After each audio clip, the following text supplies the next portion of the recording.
The Myth of Sisyphus by Albert Camus. Preface. For me, the myth of Sisyphus marks the beginning of an idea which I was to pursue in The Rebel. It attempts to resolve the problem of suicide, as The Rebel attempts to resolve that of murder, in both cases without the aid of eternal values, which, temporarily perhaps, are absent or distorted in contemporary Europe.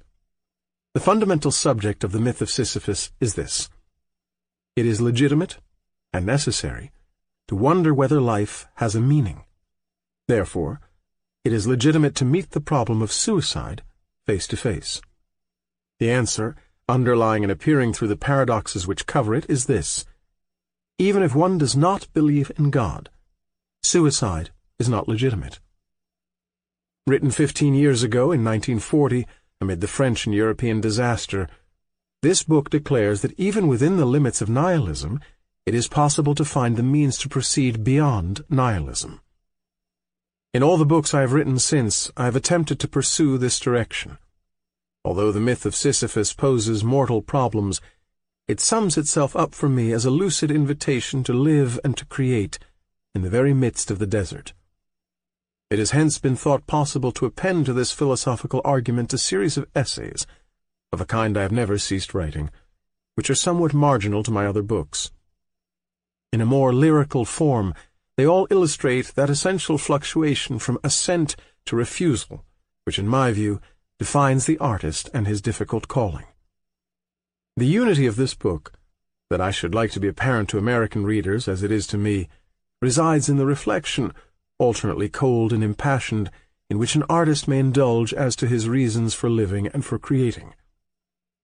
After 15 years, I have progressed beyond several of the positions which are set down here, but I have remained faithful, it seems to me, to the exigency which prompted them. That is why this book is, in a certain sense, the most personal of those I have published in America. More than the others, therefore, it has need of the indulgence and understanding of its readers. Albert Camus, Paris, March 1955.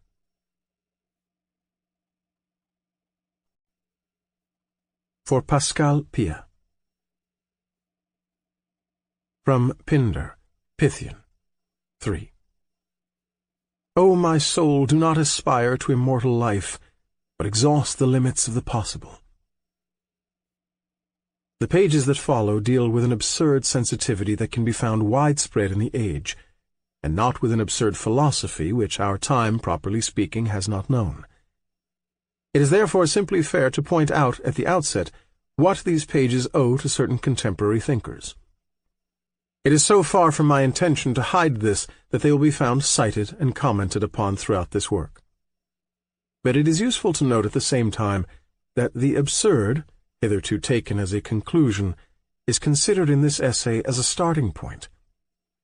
In this sense, it may be said that there is something provisional in my commentary. One cannot prejudge the position it entails. There will be found here merely the description, in the pure state, of an intellectual malady. No metaphysic, no belief is involved in it for the moment. These are the limits and the only bias of this book.